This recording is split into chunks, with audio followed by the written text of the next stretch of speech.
Konnichiwa guys, what's up? How are you doing? Welcome to a brand new video of our existing series जिसमें हम Python programming से related बात करेंगे। Python programming को रूकी के लेवल से हम स्टार्ट करते हैं इस वीडियो में। तो आज का टॉपिक होगा हमारा नेम स्पेसेस और वेरिएबल्स या फिर स्कोप को हम पाइथन में किस तरह से देखते हैं। तो आज बिना किसी देरी के let's dive into the video.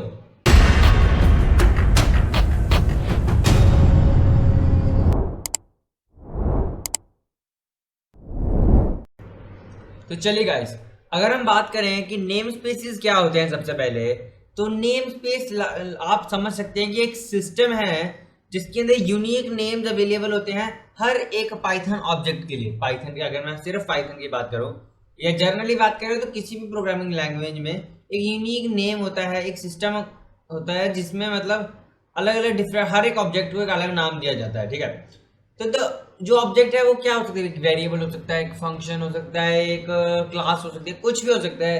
Class और फंक्शन के बारे में आपको थोड़ा बहुत पता है कि किस हिसाब से होते हैं, बाकी इनके ऊपर डिटेल वीडियो जब बनेगी तब आपको इसके बारे में पूरा तरह से क्लियर हो जाएगा। आगे बात करें तो पाइथन एक मतलब खुद की एक नेम स्पेस को मेंटेन करता है, जिसे मतलब पाइथन डिक्शनरी के फॉर्म में आप कह सकते हो कि जो पाइथन है वो जो डिक्शनरी टाइप है ना, उसके फॉर्म के अंदर ही एक को कन्वर्ट करके रखता है, मतलब अपने जो नेम स्पेसेस है उन्हें फॉर्म करके रखता है। तो चलिए एक एग्जांपल के थ्रू लेता हूं मैं। ये है हमारा पाइथन प्रोग्राम रूकी सीरीज का फाइल। मान लीजिए मैं इसके अंदर क्रिएट करता हूं एक न्यू फाइल जिसका नाम मैं दे देता हूं ट्राई। ओके, तो इस ट्राई को ये नेम स्पेस है। अब जब भी मैं यहाँ पे सर्च में ट्राई लिखूंगा तो मुझे इस फोल्डर को एक्सेस हो जाएगा, और यहाँ पे मैं कोई और फोल्डर अगर ट्राई नाम से बनाऊंगा तो वो मुझे बोलेगा कि आप इस ट्राई नाम से इस फोल्डर को नहीं बना सकते। देखिए अगर मैं बनाता हूँ ट्राई नाम से एक और फोल्डर, ये देखिए एरर आ गया मुझे, तो मैं इसे रिप्लेस कर सकता हूँ। और लेकिन अगर मैं इस ट्राई फोल्डर के अंदर हूँ तो नेम स्पेसेस की मदद से मैं यहाँ पर एक ट्राई नाम का फोल्डर क्रिएट कर सकता हूँ, इसमें कोई इशू नहीं आएगा। तो ये क्या है कि हर एक नेम स्पेस, हर एक स्कोप, जो ये बेसिकली जो ये है, ये एक स्कोप है जिसके अंदर हम नेम स्पेसेस यूज करते हैं। जैसे मान लीजिए ये ट्राई एक स्कोप है, इस ट्राई के अंदर हम ट्राई नाम का एक नेम स्पेस और ऐड कर सकते हैं। लेकिन इस ट्राई स्कोप, जो अगर ये ट्राई स्कोप है तो ऐसा हम एक और स्कोप क्रिएट नहीं कर सकते जहाँ पर ट्राई होगा। अब जहाँ से यहाँ पर अब मान लीजिए उस ट्राई के अंदर का तो नेम स्पेसेस ये हो गए। अब मान लीजिए ये खुद का एक स्कोप है ट्राई, तो अगर इस ट्राई के अंदर मैं एक और ट्राई लिखना चाहूँ तो वो मैं लिख सकता हूँ।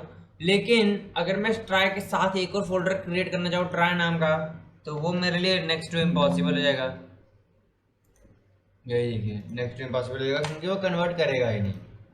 इस तरह से मान लीजिए, मैं जानता हूँ आप समझ गए होंगे कि नेम स्पेसेस बेसिकली क्या होते हैं, और स्कोप का भी आपको थोड़ा बहुत पता चल गया होगा।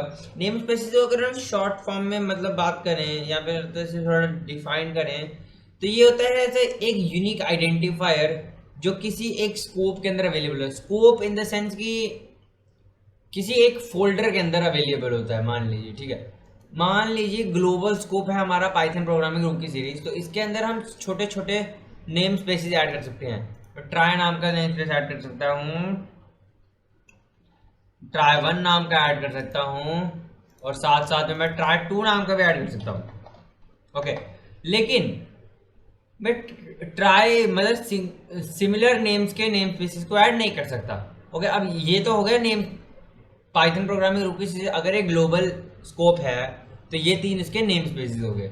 ओके, तो अब अगर अब ये तीनों क्या है कि अपने खुद के लोकल स्कोप है।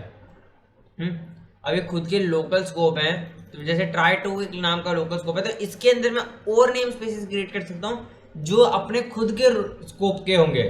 ठीक है, जो अपना खुद का स्कोप क्रिएट कर सकते हैं। बेसिकली कहना सेंस ये। अब देखिए जैसे मैं आपको पाइथन प्रोग्रामिंग रूकी ग्लोबल स्कोप है बताऊं, तो ये 3 स्कोप है जो अपने अंदर नए स्कोप क्रिएट कर सकते हैं। लेकिन जो ये स्कोप है ये अपने अंदर कोई नया स्कोप क्रिएट नहीं कर सकते, क्योंकि ये खुद की एक फाइल्स है। तो ये फाइल्स कभी भी अपने अंदर और फाइल्स ऐड नहीं कर सकती है ना, क्योंकि वो एक सिंगुलर फाइल है। लेकिन फोल्डर्स अपने अंदर फाइल्स ऐड कर सकते हैं। तो इसी कॉन्सेप्ट पे कि नेम स्पेसेस, ये सारे नेम स्पेसेस हैं, लेकिन इनमें से कुछ अपने अंदर और अपने अंदर का एक नया स्कोप क्रिएट कर सकते हैं, और कुछ लोग अपने अंदर का स्कोप क्रिएट नहीं कर सकते। बेसिकली बस इतनी सी बात है। अब नेम स्पेस की अगर हम टाइप की बात करें तो कितने टाइप के नेम स्पेस होते हैं, आपको अपनी स्क्रीन पे इमेज दिखाई दे रही होगी। इसमें होता है बिल्ट इन नेम स्पेसेस जो पहले के पाइथन ने बिल्ट करके रखे हैं। उसके बाद आते हैं ग्लोबल नेम स्पेसेस जो हम नॉर्मल फंक्शन में इस्तेमाल करते हैं। और लास्ट आते हैं लोकल नेम स्पेसेस जो किसी फंक्शन के अंदर के फंक्शन या क्लास के अंदर के जो नेम स्पेसेस होते हैं उन सबको हम लोकल नेम स्पेसेस बोलते हैं। ओके, तो अब एक नेम स्पेसिस की अगर हम लाइफ टाइम की बात कर रहे हैं तो वो उसके स्कोप मतलब उस ऑब्जेक्ट के स्कोप पे डिपेंड करता है कि वो ऑब्जेक्ट कहाँ पे है। अगर वो जो स्कोप है वो कभी मतलब ख़त्म नहीं हो रहा तो जो हमारा नेम स्पेस है वो लाइफ टाइम के लिए रहेगा। लेकिन अगर वो कोई लिमिटेड टाइम के लिए वो स्कोप अवेलेबल है, जैसे मतलब ग्लोबल स्कोप है, वो अनलिमिटेड है, वो लाइफ टाइम के लिए अवेलेबल है। तो जब तक मेरा प्रोग्राम के अंदर मैं कोड लिखता रहूँगा वो स्कोप तब तक वर्क करता रहेगा। तो इसके अंदर अगर मैंने ग्लोबल स्कोप के अंदर कोई भी नेम स्पेस क्रिएट किया हुआ है तो वो मेरा अनलिमिटेड रहेगा, ठीक है, लाइफ टाइम के लिए रहेगा। लेकिन अगर मैं कोई फंक्शन क्रिएट करता हूँ तो फंक्शन का जब तक मैं सिर्फ फंक्शन का कोड लिखा हुआ है मैंने वो तब तक के लिए ही वो अवेलेबल है। तो अगर वो सिर्फ तब तक के लिए अवेलेबल है तो वो लाइफ टाइम के लिए अवेलेबल नहीं हो पाया। तो इसलिए मैं उसको सिर्फ फंक्शन के मतलब फंक्शन के अंदर कॉल कर सकता हूँ उस नेम स्पेस को, ऐसे बाहर से क्रिएट नहीं कर सकता। होप आपको समझ आया होगा कि किस तरह से वर्क करता है। अब नेम स्पेसिस का इस तरह से होता है कि अगर आपने नेम स्पेस के अंदर कुछ वेरिएबल्स हैं, नेम स्पेस 2 के अंदर कुछ वेरिएबल्स हैं या नेम स्पेस 3 नेम स्पेस लगा लीजिए, तीनों के अंदर कुछ कुछ वेरिएबल्स हैं। तो नेम स्पेस तो तीनों वेरिएबल्स के नाम सेम हो सकते हैं अलग अलग नेम स्पेसिस में। मगर ऐसे नेम स्पेस 1 में मैंने रखा var1 var2 var3, name space 2 में भी रख सकता हूँ मैं var1 var2 var3, और नेम स्पेस 3 में भी रख सकता हूँ मैं var1 var2 var3। मैं रख सकता हूँ लेकिन थोड़ा सा अच्छा सा प्रोग्राम लगे और इसको एक्सेस करने के लिए मुझे करना पड़ेगा नेम स्पेस 1 डॉट, फिर आगे मुझे वेरिएबल का नाम डालना पड़ेगा, तब जाके उस वेरिएबल को एक्सेस करेगा। तो हर एक वेरिएबल को काउंट +1 करके वो ऐड करता रहता है। अब मैं आपको कुछ फंक्शंस के बारे में बताऊंगा, उसके लिए मैं अपनी फाइल फोल्डर खोल लेता हूँ। किस तरह से हम किस कीवर्ड्स का यूज़ करेंगे, ग्लोबल कीवर्ड के बारे में मैंने आपको कीवर्ड वाली वीडियो में पढ़ाया हुआ है, चलिए उसके बारे में भी हम डिस्कस करेंगे। लेकिन अभी मैं खोल लेता हूँ अपनी एक न्यू फाइल जिसका नाम मैं रख देता हूँ 7.py। इसको करते हैं रन। चलिए मैं आपको एक फंक्शन लिख के दिखाता हूँ। मान लीजिए मैं लिखता हूँ यस नाम का एक फंक्शन वेरिएबल आइडेंटिफायर बनाया मैंने, जिसको मैंने वैल्यू दे दी 67। ओके, अब यहाँ पे मैं एक फंक्शन क्रिएट करता हूँ। अभी आपको समझने की जरूरत नहीं फंक्शन किस तरह से क्रिएट होता है, बस आप देखिए कि हो रहा है। डिटेल वीडियो में हम इसके ऊपर सब कुछ चर्चा करेंगे। अब डेफ नाम से मैंने एक फंक्शन क्रिएट किया, फंक्शन का नाम दे दो मैं गुड लिखने के बाद इसके अंदर मैं कोई और नहीं देना चाहता और इसको मैंने एंटर कर दिया। अब यहाँ पे मैं कुछ भी कर सकता हूँ, यहाँ पे मैं सिंपली पास लिख देता हूँ। पास कीवर्ड का आपको मतलब पता है कि अगर मेरे पास लिखने के लिखना तो मैं पास कीवर्ड के थ्रू लिख सकता हूँ। अब जो ये यस है, देखिए जो ये यस आइडेंटिफायर है, इसे मैं ये ग्लोबल स्कोप के अंदर है। ओके, ये पूरे फोल्डर के अंदर मतलब पूरे फाइल के अंदर है, तो ये ग्लोबल स्कोप के अंदर है। तो इसे मैं इस फंक्शन में भी यूज़ कर सकता हूँ, बाहर भी यूज़ कर सकता हूँ। अगर मैं आपको दिखाऊँ, मान लीजिए लिखता हूँ प्रिंट 67 और मैं करूँ इसे रन, तो ये देखिए इसमें प्रोग्राम फिनिश्ड हो गया। अब ये रन क्यों नहीं हुआ, क्योंकि मैंने इस फंक्शन को कॉल नहीं किया। अगर मैं इस फंक्शन को करता हूँ आगे कॉल, ऐसे करके मैंने इस फंक्शन को मान लो किया कॉल, तो ये देखिए मुझे 67 प्रिंट हो चुका है, एज सिंपल एज दैट। लेकिन अगर मैं इसको ग्लोबल स्कोप के अंदर है, तो अगर मैं इसे सिंपल नॉर्मल लिख दूं प्रिंट यस,